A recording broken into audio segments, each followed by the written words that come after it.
My name is Suzanne Wons, and I'm the Executive Director of the Law School Library. And on behalf of the library, I'd like to thank you all for coming out in these snowy conditions for today's talk, which we're really looking forward to.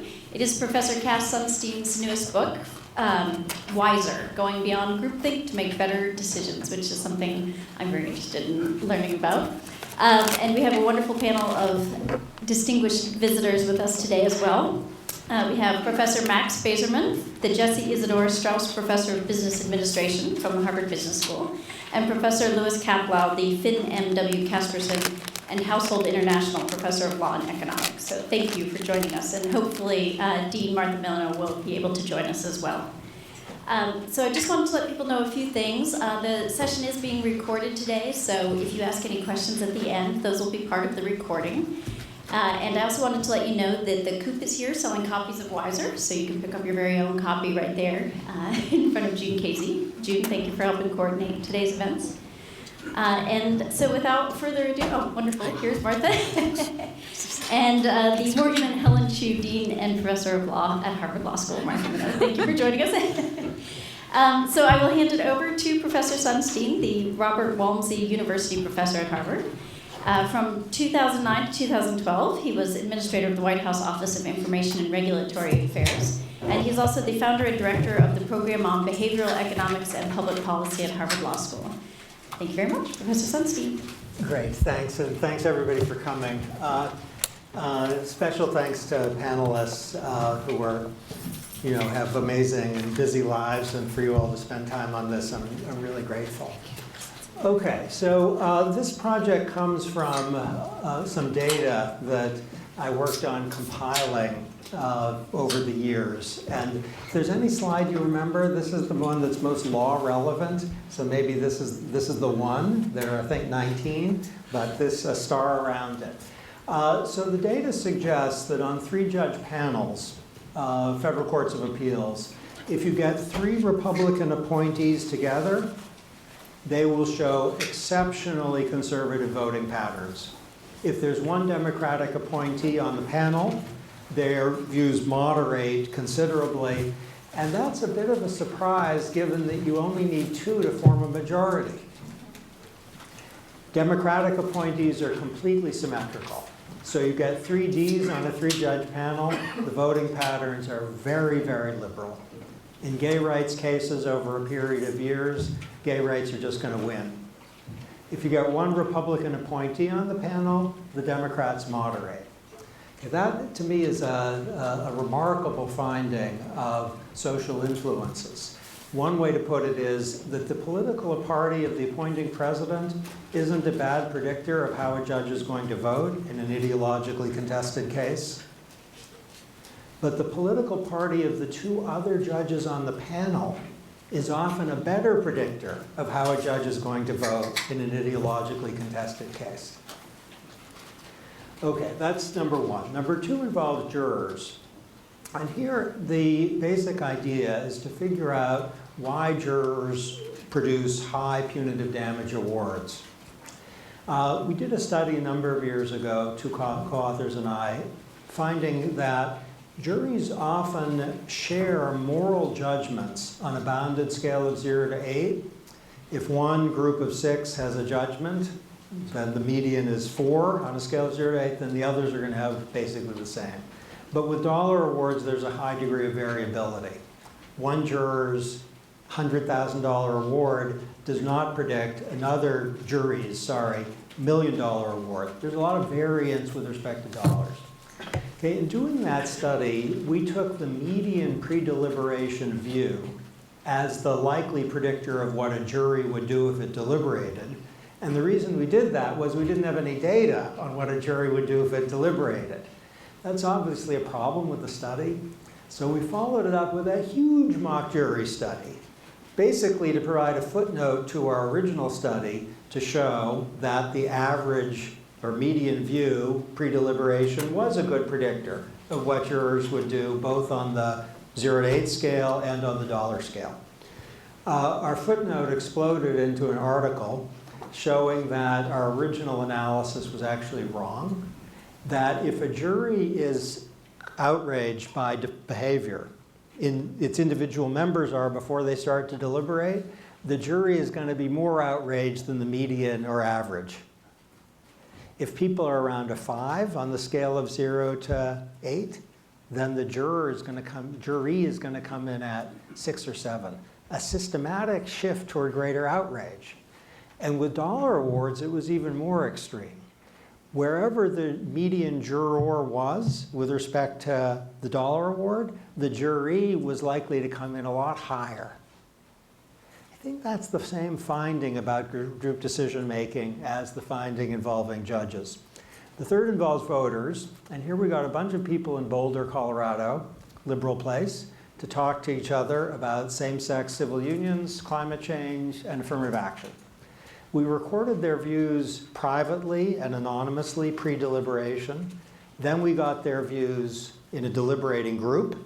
And then we got their views privately and anonymously post-deliberation.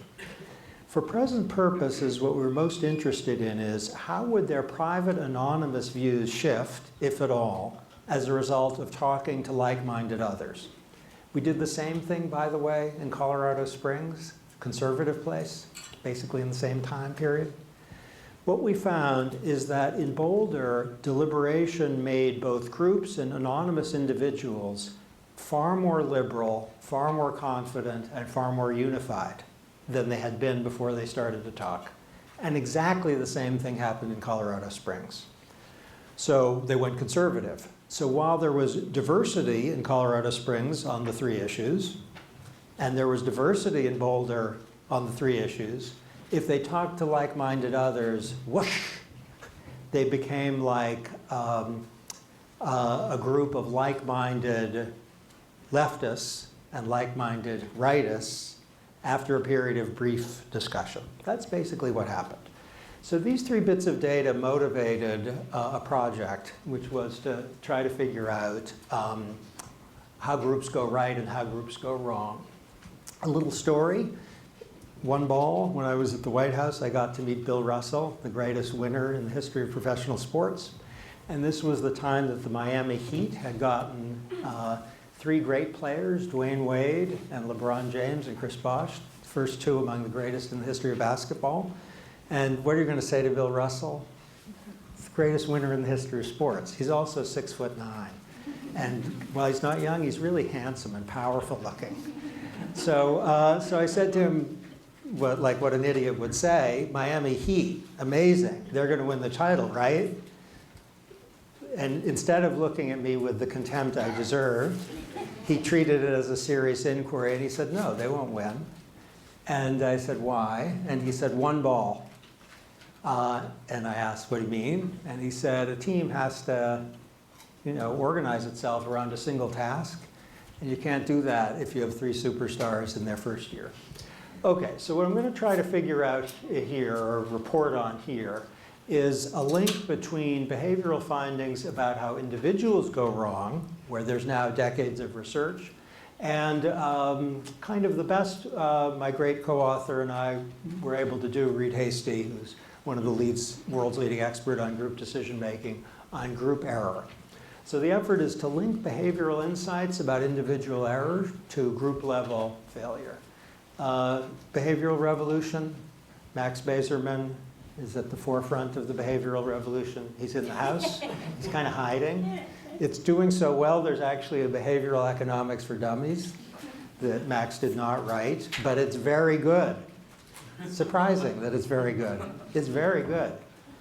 Okay, we know a bunch about individual level mistakes, so I'm going to isolate a few just for purposes of orienting and motivating the inquiry into group behavior. We know that people are subject to planning fallacy. Tasks typically take longer than you think. Is that familiar? That's what individuals fall prey to.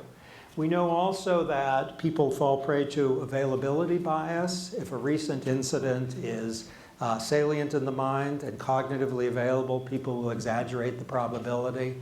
Many Americans were very fearful of Ebola, probably more fearful, actually undoubtedly more fearful than statistical reality warranted, in light of the fact that at the time the fears were at their height, more Americans had married Kardashians than had died from Ebola. Nonetheless, people were frightened. We know that human beings are vulnerable to optimistic bias. About 80% have been found to think that they're better than the average driver.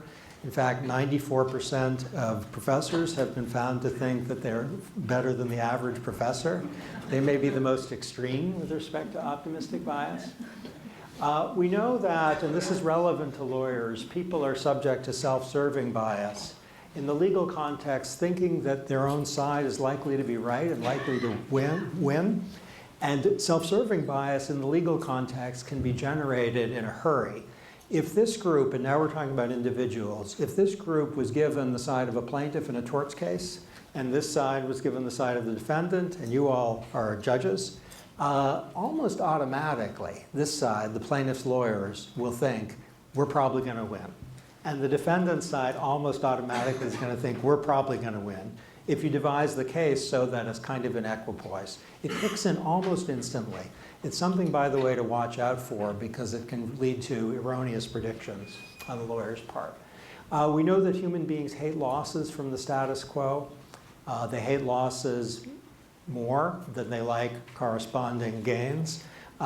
This is not a sports talk, but Bill Belichick, the victorious Super Bowl coach, recently said something like, our high is greater than their low, meaning to win, you're high up, but you're less happy than if you lose, you feel sad.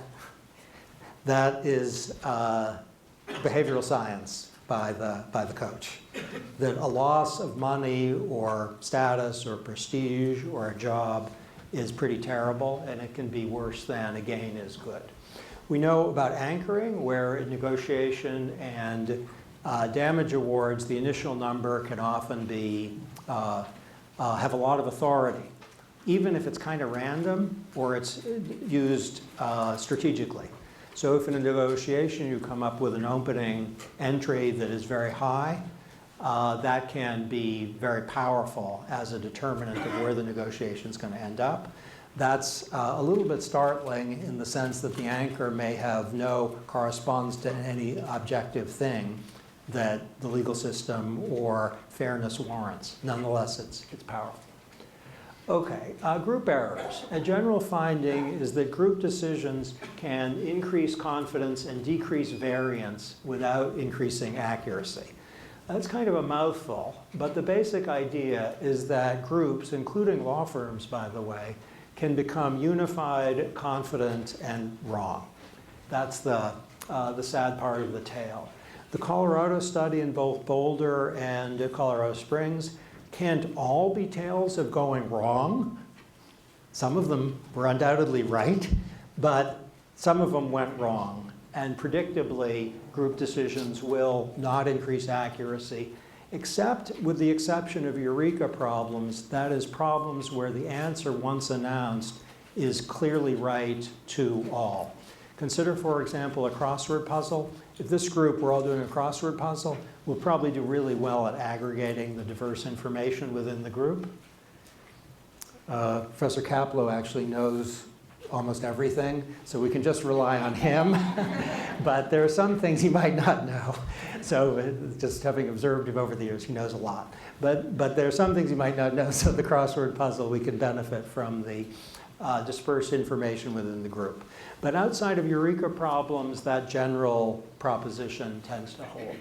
More particularly, we know that the planning fallacy gets worse at the group level. That's just an example. It's a disturbing example for group performance, whether it involves a mayor's office, a law firm, a building construction company, or a computer company. The fact that the planning fallacy tends to get worse at the group level is a serious problem. One reason is that informational pressures often lead members of a group to be silent. So if you're in a group that most members seem to think the project will be completed within 6 months, you have contrary evidence, there's informational pressure coming from what others have said, which rationally leads you to be quiet. So this point is not a behavioral point, it's just a standard economic point about rational responses to what other people seem to think. The second fact, which is also a rational response, which is that people can stay quiet because of reputational pressures. In law firms, the first time I gave this talk, by the way, before the book was close to in first draft, was at a law firm. And I discussed the informational and reputational point, and people at a very large law firm, their eyes lit up. Because they said, these are the partners, there are countless occasions where the young people in the firm knew things that the senior people didn't know, and the firm actually went in the wrong direction with respect to strategy or advice because the smart younger people were deferring for informational or reputational reasons to the partners. Okay. The slides particularly like that previous slide and didn't want to shift. Okay. We know that firms and groups often amplify and do not attenuate the various biases. So this is a distinctive fact. Remember the list of 6 behavioral biases? The general finding is that they don't get attenuated in group decision making. There are a few interesting exceptions. One is egocentric bias, where if you tend to think that the Academy Award is surely going to be won by, well, I think it's surely going to be won by American Sniper. Have you seen that? It was great. My inner self thinks it's surely going to win because I loved it, loved it, loved it. But the statistical reality is confident, that's egocentric bias. Not everyone loves what you loved. And that is counteracted in groups. That's good and not surprising because people have a diverse array of perspectives. So egocentric bias is attenuated, but not the others. And that means frequently groups will do even worse than individuals. There's a very distinctive finding, I think the most interesting of all about group decision making. It's called the common knowledge effect. See if this resonates with your experience and maybe remember it and see if in the future you observe it. If you have a group of people, each of whom shares informational bits, some of whom have uniquely shared information, the shared information is going to crush the unshared information in terms of the group's deliberating processes and its ultimate decision making. So suppose you have a bunch of people, a law firm, who have reasons to think that their client is going to get off. Let's suppose it's a criminal defendant. But there's one person who has a bit of information that cuts hard the other way, and there's another person in the group who has a different bit of information that also cuts hard in the other way. That group is going to be confident in the end that the defendant is going to get off because the unshared information is going to be dwarfed, partly for statistical reasons, but partly for reputational reasons in the group's processes, which means that groups don't get into the information that they actually have. That's kind of tragic. The groups lack access to information that individual members have.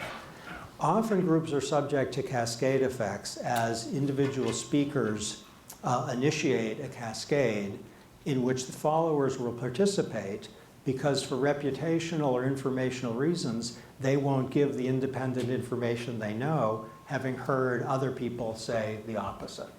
Informational factors and reputational factors are contributing to both the common knowledge effect and to group level cascades. The Colorado study, the judges study, the jury study, those are all studies of group polarization, which is a different phenomenon from common knowledge effect and cascades. The group polarization phenomenon means deliberating groups typically end up in a more extreme position in line with their pre-deliberation tendencies. And that's what we observed in both Boulder and Colorado Springs. Okay, here's the solution, factor C. For group composition, general intelligence is a predictor of contribution to group performance. That's not amazing. So if you get really smart people in a group, it's typically going to do better than if you don't. But across a certain range of tasks, factor C turns out to be a better predictor. MIT has done a series of studies, and the replication is impressive. suggesting that factor C is better. What is factor C? It's an aggregation of three things. First, social perception, the ability to read the mind in the eyes test, which is a test for Asperger's and autism. If you can read people's emotions in the eyes, that's a plus for your ability to create a better group decision. A group that has a lot of people who are good along that dimension, apparently, across certain tasks, is incrementally better at coming up with good outcomes. A second ingredient is how many people are contributing. If a group of 8 people has 2 speakers, other things being equal, it's not going to do as well as if everyone's talking. And the third factor is how many women. Now, what we don't know is whether the relative advantage of groups with women is a product of the fact that women typically do better on social perception than men, or whether there's something independent about women's presence in group processes. But there's some nice data suggesting that these 3 factors taken together are, across a certain range, very good at improving group performances. Okay, a simple task is to get information that people have so as to avoid the risk of hidden profiles. If you can make sure younger or newer employees feel very free to talk, to make sure low status people feel open, that can be super helpful if you're trying to aggregate information. Recall my tale of the large law firm. And that suggests for leaders, here's a good mantra: silence is golden. I learned this early on in government where I had a big team. And I learned, after I got confirmed by the Senate, that if I said something, however tentative I was in my own mind, the reaction around the room was all too frequently, "That's great, let's do that." Even though they knew enough to say, if I was a little better than I had been, if I had said, you know, "What do you all think?" They knew enough often to incline the decision in a different direction. So for a leader, especially if you have a strong group, to be very quiet at the beginning is wise. President Roosevelt had an excellent variety on this strategy. He got his various group members of his team, to think that whatever direction they thought the government should go, he agreed with them, even if there were diverse people who had radically different views. And they wouldn't find out until the meeting in the Oval that he actually agreed with only one of the group of 5. They felt very frustrated, but they were kind of empowered to say, to develop the best version of their ideas. There's an idea in government called Equities, where the Environmental Protection Agency will have its own equities, which are environmental equities. The Department of Transportation will have its equities, which involve the transportation sector. The intelligence community, which will have its equities, which are about ensuring a well-functioning intelligence system, so national security is protected. My initial thought in the government in reaction to the word equities was very negative. I thought, that's damaging. You don't want people to be pushing a line because that's where they come from, that's their building. You want them to be thinking about the public interest. But I think on reflection that my negative reaction was wrong, that the idea of equities was and is very good for government because it gives people the authority to resist informational and reputational pressures that would otherwise lead them to shut up, so that all decision makers end up getting everything because people with diverse equities feel by virtue of the fact that they can speak out. Okay, we want to reduce the harmful effects of biases and system 1, which is the intuitive system. And here's a distinction for you between anxious people and complacent people. Complacent people in groups are often thought to be team players. They're smiley, everybody likes them, and they engage in happy talk. This is Jeff Zients, who is a superb and upbeat, but sometimes anxious manager. He's the president's #1 economic advisor. Everyone loves Zients. He's a great guy, but he has no patience for happy talk. His basic goal is to elicit the most information you can to figure out where things might go wrong. And if the worst case scenarios aren't presented to him, he's a terrific manager. He knows that that's a problem. It's no accident that when the federal government needed a solution to the not excellent rollout of healthcare.gov, the president reached into someone then in the private sector, as Zions was at the time, and got him to come in and fix it. Everyone not only loves this guy, but also admires him. And the reason is that the culture of happy talk is one he knows is a disservice to a well-functioning government. Okay, role assignment is often a very good way of combating hidden profiles. You can do this very humbly through and informally through saying, you know, here's your job, I want to hear this from you, this is your role, or it can be done more formally as in the federal government. If there's a redefinition of a team player to be someone who adds information to the group rather than who adds an upbeat atmosphere to the group, that can be indispensable to well-functioning groups. And I guess I want to put that in bold letters, that well-functioning groups have a conception of what it means to be a team player, which is adding information to what the group has before the person started to talk. Okay, we know from computer science that it's often really good to separate two stages in group decision making. One involves identification of potential solutions, and the other involves the selection of solutions. I find this often works in multiple spheres of lawyerly life, where there's a stage where the idea is to collect candidate solutions in the large. It can be a project which you're engaged in now in your own head, or it can be a project you're engaged in with others this summer or next year. The identification of solution stage needs to be loose, inviting, not tightly critical, associative, open. And then there's a second stage, which is the solution selection stage, which is much tighter, analytical, disciplined, critical, negative. The best companies, the best law firms, I think the evolutionary process itself, computer science, I think this is an exciting development, is getting a clearer understanding of the content of these two different processes. They need to be separated and they have very different norms in them. There's an intuitive appreciation of the identification phase versus the selection phase, I think, in well-functioning groups. The book tries to do something at least organized in cataloging the competing norms. Okay, so the best path forward is the creation of a certain group-level culture, one that systematically counteracts the underlying risks, where the headliner is self-silencing. Okay, but I also have a story for you, an anecdote. That's Nancy Ann DeParle with Jeff Zients, the hero of the book Wiser. She was the deputy chief of staff for 2 years in the White House, and she was the #1 person on health reform before that.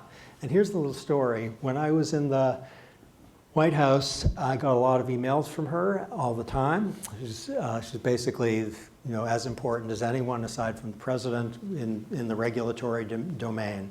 And she sent me a note one night that said, how's the regulation coming? It was about 11 o'clock at night. And that's vague, right? At the time, we had probably 120 regulations under review. There were maybe 200 or 300 others that were in some sense on the view screen. And how does one respond? So I said, regulations generally are going well. So any particular one, the answer is likely to be well. But if you would specify the regulation you have in mind, I'd be able to give you a better answer. And she responded with 3 letters, HUG, H-U-G. Now here's what you need to know to understand why that's a startling answer. There are 2 reasons. First, people in the White House don't send each other emails that say HUG. I'd never heard of that. Second is, notwithstanding the fact that she's an extremely nice person, a Harvard Law School grad, and you can probably see that she's a nice person from the photo, she is Well, let me put it this way. The book is full of praise of her, and I have received a note from someone in the government saying, I thought you left because of her. Nothing could be further from the truth. She's a great friend and colleague, but she's focused on the American people and not on making people smile. She's able to make people smile, but in government the goal is make the decisions better, not make people feel upbeat. So she is, in the best sense, an anxious leader. So she sent me a note saying hug. And I said to Samantha, my wife, look what I got from Nancy Ann. And she said, you know, only you could get a note like that from Nancy Ann. So I felt pretty great. I wrote her a note back saying that's the best email of 2012. That was around midnight. That morning I got up around 6:30, and in my box was a note from Nancy Ann saying, actually I meant GHG, and my email program auto-corrected to hug. That things are going in many ways well now is a tribute to the fact that Nancy Ann DeParle and people similarly situated are writing notes at midnight and at 6 in the morning, not saying hug, but specifying the locus of their concern. Thanks.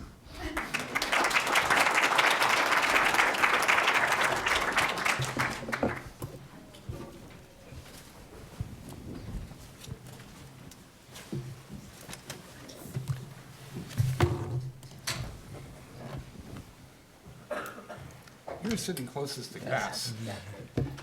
So I'll say a few words, and in the spirit and image of the book and what Cass just said, I won't say a word about having liked or agreed with any of it, but rather talk about a dimension that I think is complementary to much of what the book is about, and Cass said that I'd like to basically upgrade somewhat, or at least my sense is it's worth more attention. And the word I'd use to encapsulate it is information. The book in many ways is about information. There's this I in OIRA that's about information. But the book is much more about the important new wave of behavioral and psychological work, as opposed to the more boring notion like, do we have the information we need to make a decision? And some aspects of the book are more about, well, maybe each person has a judgment or has some information and we need to extract it or aggregate it well. And all these are extremely important problems that we often do a C- in a good day. But the question of just like, does anyone even have the information in the first place? Or what information might we need to make a good decision here? And I think in parallel with the sort of different phases that Cass had on one of his suggestion slides, another thing I very much believe and I try to apply to myself, since I'm at least 2 or 3 personalities, so I count as a group, of keeping open at early stages, not decisions, just getting things out. I think complementary to that would be getting out early both what information do we have and what information would be good to know. And then asking, well, how do we get it? So actually in the analytical methods course, which I used to teach and was involved in creating, I love decision trees. Many people think decision trees are to make decisions, which is kind of wrong, because they kind of assume you have the information. Now you do these simple math exercises to make a decision. My view is they're to help bring out the things we need to know that we may not know, and that what you're doing at the series of meetings is both putting people on the group and then tasking people to learn more and come and bring things back. And I think the reason I think this is complementary in a powerful way with much of what Cass was describing and the book talks about is the attitude, whether from the top or the leader or from everyone in the group. We're not ready to make a decision because we need to know stuff. What do we need to know and what is it? And we're going to talk about what we need to know before we're going to talk about what we think is the right thing to do. I think that helps maintain a kind of openness. It puts the extracting of information as actually the central objective and focus. So this obviously isn't the only thing. This is less apt in some settings than others. But it's a feature where you might think by having groups, especially with complementary specialties, not necessarily experts, but people who come from different parts of the company, government, and organization who are better able to find things out. That I think that there are many settings where this is a failing for many of the similar reasons described, and that attacking it is not only important in itself, but may be complementary in helping shift the mindset in just the kinds of ways that Cass and the book were talking about. Okay, so I'm going to try to narrow my comments to one issue that the book I think is quite useful about, and that is estimating a quantity, which is something that pervades the book. And if that sounds too geeky, you can just translate that into many of you are going to be lawyers, and you'll want to know what a case is worth. And I think that that's a fine context for thinking about the question, how do you estimate a quantity? I received this request from Cass's publisher to review the book, which is kind of nice because I would have read the book anyhow, and they were willing to pay me some small quantity of money, but it was more than zero, and they sent me this for free, and I think that there's actually a hard copy in the mail to me as well. So overall, that was a good deal, and it turned out that I at the same time ended up with a consulting assignment where a significant chunk of the assignment was to help an organization figure out what various potential lawsuits are worth. So my experience of this book was really as a practitioner trying to think about how do I harness this knowledge to help an actual organization figure out what lawsuits are worth. And the book was enormously helpful. So I'm going to add a few comments to Cass's presentation on things that I think are important takeaways. So Cass gave you a quick overview of material that you can find in much, much more detail in Thinking Fast and Slow about the biases of the human mind. You probably already knew that you were biased, and you even know what some of the biases are. The main thing I want to add to that is the magnitude of your biases are significantly larger than you think that they are. Okay? That is, your judgment is worse than you think it is, even after you read Thinking Fast and Slow, and even after you just heard me tell you what I just said. So it's kind of a meta problem, okay? And if you don't believe it, just gather some of your smartest friends from the Harvard Law School, and there seems to be pretty smart people at the Harvard Law School, and go estimate some things independently. And the amount of variation will be far larger than you anticipate. And that's because very smart people are far more wrong than they think that they are. And there's a variety of reasons for it. Some people might want sort of evolution, but we have the overconfidence bias, which eggs on every other bias. And then we have people like Malcolm Gladwell, who wrote what I would claim to be the worst book in the history of the world, called Blink, which is not only wrong, but it's so well written that people will remember the messages for the rest of their lives. And he encourages you to trust your intuition, which is faulty for many of the reasons that Cass overviewed, and again, Danny Kahneman highlights in tremendous detail. So the question is, can groups help? So Cass's talk mentioned the fact that that groups aren't necessarily more accurate, and I think that that's an accurate statement. But that's generally a comparison against an intuitive group. That is, if you allow a group to use their own devices, that won't necessarily help. But what Cass didn't mention in his book is just a tremendous source, is addressing the question of how can you effectively use a group to make a wiser decision. And we have good reason to believe that groups can be effectively harnessed to make far better decisions, and people who are estimating quantities, such as a law firm who wanted to know how much a case is worth, would be well advised to use effective group processes far more. To begin with, if you simply take the average of a group, that average will be more accurate than the average member of the group.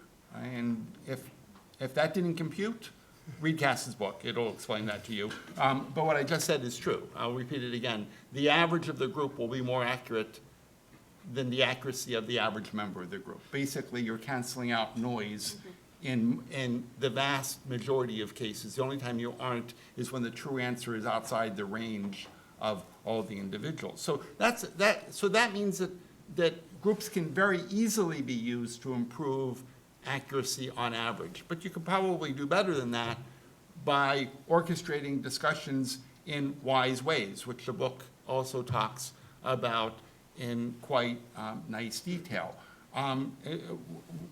As I was reading the book, and I had this consulting assignment to help this firm estimate, that included estimating what is a case worth, what I found is that this organization used something that they called roundtables. So they got people in the room to talk about the case so that they could get group input. And just about everything that they did was wrong in terms of how would you use the expertise in the group. And you can contrast that against what I was reading in the book. So to begin with, you would have a smart person presenting, and they would present their view about what the case was worth, and then they would ask for input. They would do this after they already talked to one person, their boss, and the amount of peer pressure to tell this person that they were making a good decision was enormous. So one of the quick things is present the facts of the case and then have everybody estimate first so that you can get that raw data from independent estimates. And then you do want to learn from the extreme points to find out if they have a logic and figure out how you can reincorporate that. And you probably want to close by having independent assessments again after they've been able to benefit from the independent ideas of the book. So all this is in Wiser, and the striking part is how far we are from actually using it. I would also highlight sort of Danny Kahneman talks about System 1, System 2. One of the nice parts about groups is that the language of groups consists of System 2 thinking. It's very hard to talk about your System 1 reactions. So one of the things that groups do is that they move us from System 1 to System 2 because that's the language of communication. And I think that that's kind of a quite useful enterprise as well. So in sum, Cass mentioned groups aren't necessarily better than individuals, but I would argue that the book does a nice job of articulating how they can be used to make decisions that are going to be better than individual decisions on average. So it would be a wise decision to read Wiser. Well, I'll start there. I think the title is so excellent. It's so great to say to people, what are you reading? I'm reading Wiser. I think at the heart of this book is so much wisdom, and I mean that quite seriously, but there's also a paradox, and so I want to put the paradox to Cass. On the one hand, there's, as Max so well summarized, very good evidence that groups can make things worse. Groups can exacerbate and amplify biases, distort and suppress information. On the other hand, there's pretty good evidence that groups can make better decisions than individuals. And so really the question is, what do you need to do to structure the groups to have the second kind of result rather than the first? Scott Page's work seems to me worth exploring.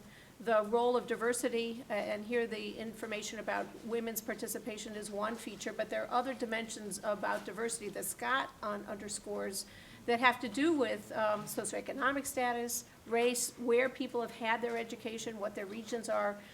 But it takes me to the second question, better or worse on what? And I very much like the distinction between information or identification on the one hand and selection, but I think there's a third intermediate issue. So as Lewis Kaplow says, information is a crucial element here. Getting the facts, and I just love the statement, you're entitled to your own opinion but not your own facts. And we are so often mistaken about that because people are insistent about what they claim are facts and they're not, or insistent on covering over a gap in the facts. So I think focusing on facts is incredibly important. We're living in the time of big data. There are possibilities of gathering information and sharing it that we've never had before. I'm with you on that. But before we get to decision making, I think there's another step, which is creativity, framing, generating options and alternatives. Very often, people leap to the decision before they've explored what all of the decision possibilities are. And you might fold that into information, but I think we should really pull it out. And one reason I say that is that some of the important insights in the book brought to my mind the work of creative artists. So, for example, Pixar, the people who bring us the best animations, they have a rule that anybody who works at Pixar can critique anything. People in the mailroom. It's one of your insights. But that's in a creative process, and that's not about fact-finding, that's about critical judgment.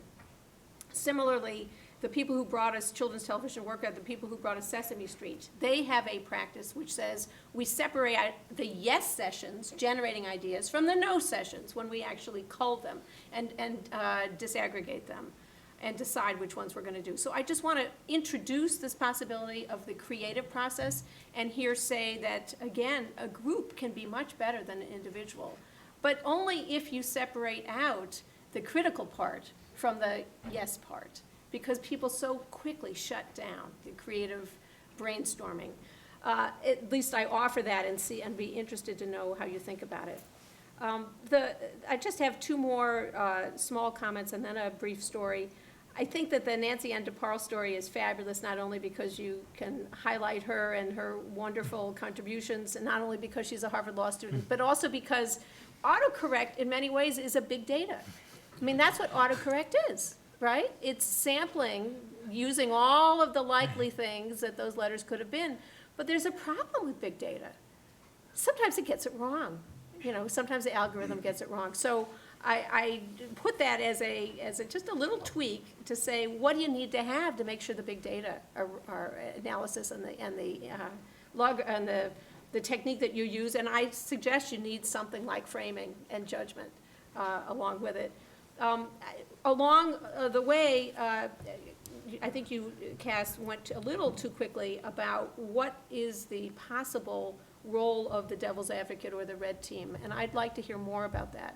Because the book so interestingly suggests that having someone whose role is simply to be the devil's advocate is not effective if it's inauthentic, if it's just a knee-jerk, I'm here to do this. On the other hand, there's something important about dissent, and there's something important about redefining the team player not only as someone who adds information, but someone who adds different points of view or something. So I'd like to hear more about that.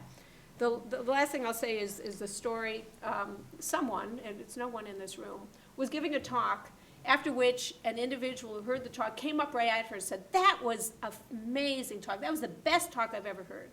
And then this interlocutor walked away, walked around, talked to other people, came back, said, that talk wasn't so good. I had mixed feelings about that talk. And then went back and talked to other people, went got some food and talked to some more people, came back and said, that was the worst talk I have ever heard. And then, the friend of the speaker said, don't worry, that person just repeats what he hears. So there is this problem. That's really fun. I offer you that story. There is this problem of amplification, of emptiness in the head as well.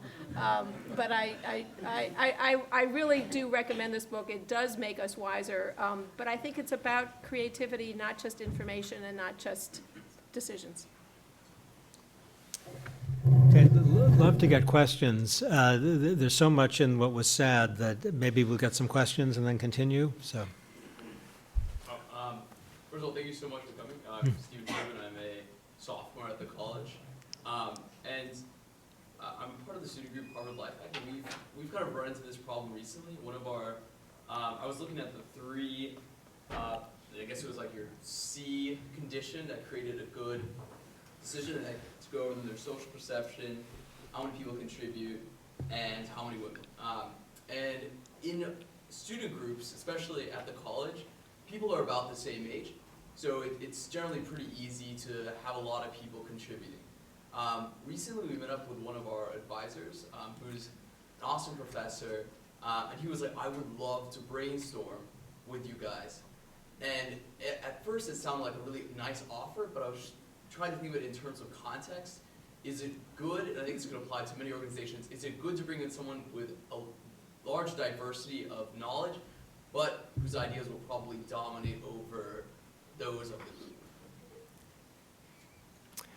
Well, if you have a group of people who have, potentially a whole lot of creativity on some new issue, and there's some outside expert who's going to be like an elephant in the room that everyone sees, then it's not so good. If it's the case that the group has a pretty defined task of solving some problem, let's suppose this isn't your group, but get the intuition out. Suppose you have a question is someone's sick and what to do about the sick person, and you have a group of people who are lawyers, and then there's a doctor who comes in and help them brainstorm. That's probably a good thing. Thank you for that. I think your research speaks to me a lot because I find myself being the dissenting view in almost every conversation. And it comes with a lot of pressures. And I would want you to speak more about how at an individual level, because your research seems to talk about like at the firm, group level, organizational level, how to deal with different kind of pressure. But at the individual level, where you are convinced that you're not wrong, and maybe powered by your convictions, you still want to stand alone. You don't have to join groupthink.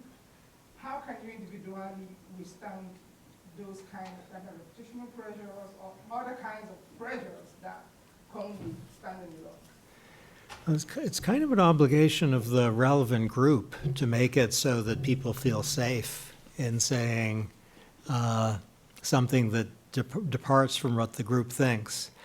I'll tell you a little story. There's a completely lost to history guy named Lester Gulick, who was in the United States during World War II, worked in the government, and he said that in the early stages of the war, it was thought that the Allies could not possibly win because they lacked the top-down structure that Germany and Italy and Japan had, so that they could all move militarily. In the United States, England, others, they were also, they didn't have the hierarchical structure where you could shut people up and tell them, you do this.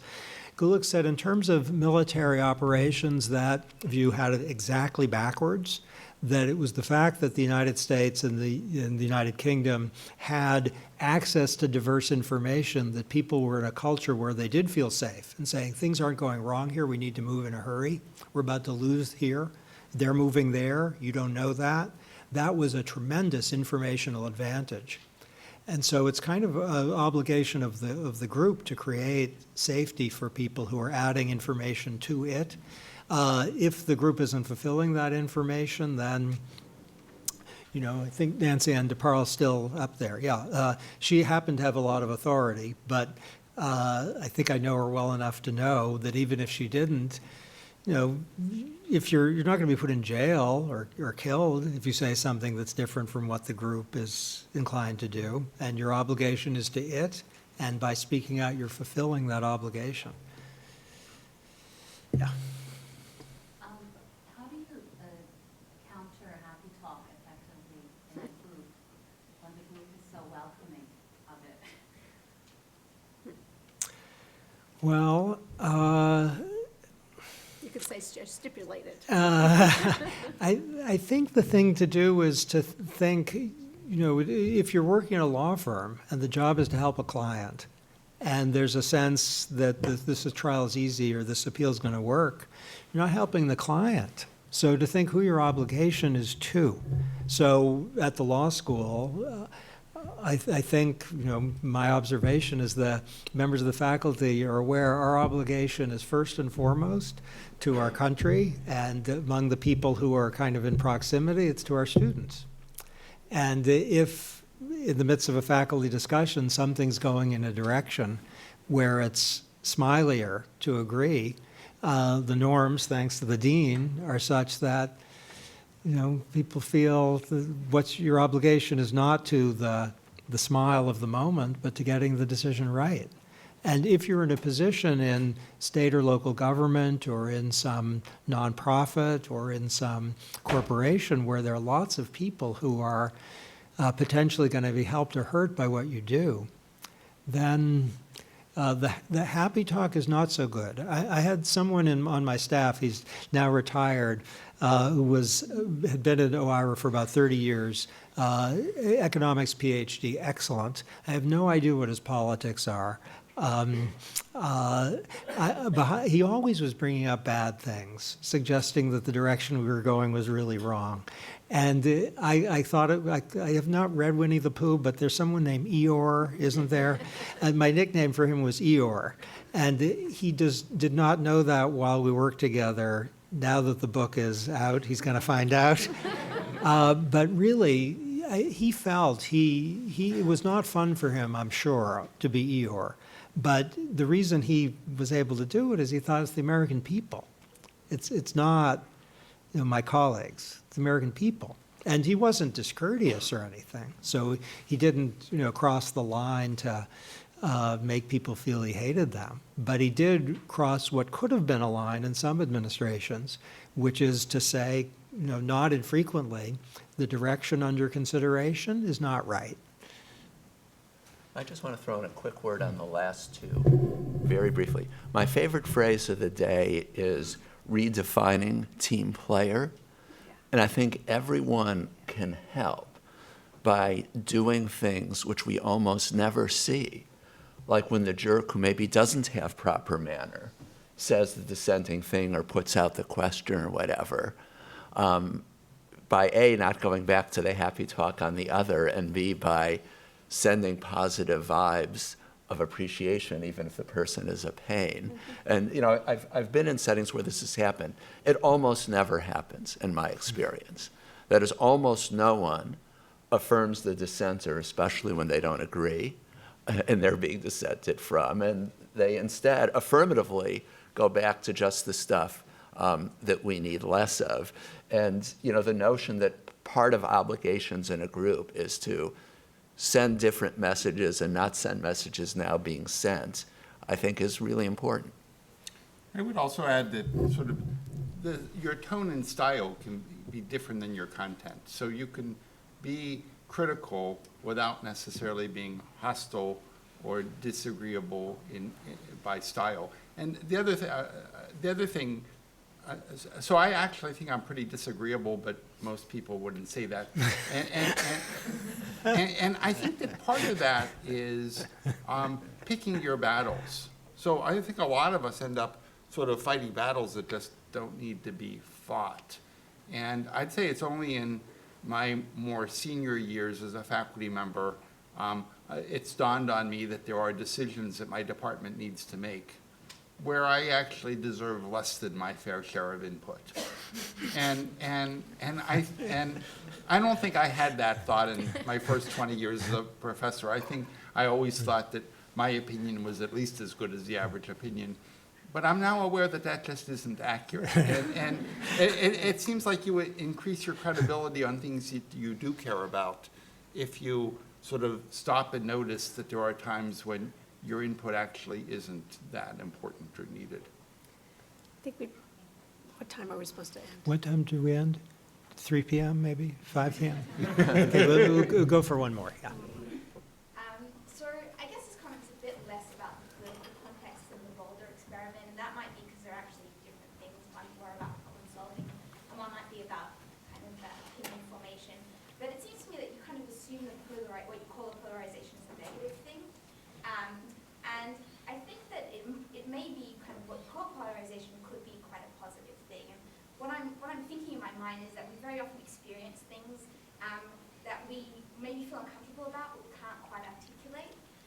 And so kind of the root process and articulation, I guess, for me, the leading example is you could be in a classroom or a lecture and something makes you uncomfortable and you don't quite know what. You get together with the Women's Law Association, which is pretty a cohesive group maybe, and you come to an opinion that that kind of something really was wrong. And so if you were to measure confidence in your opinion versus coming in and coming out, it would be quite different, but that might be positive. And just kind of follow what women are. A second comment is that I think that the women examples of making things better in a group is very interesting because it seems to me that the reasons that things go wrong in groups would be reasons that you would expect to be worse with women and not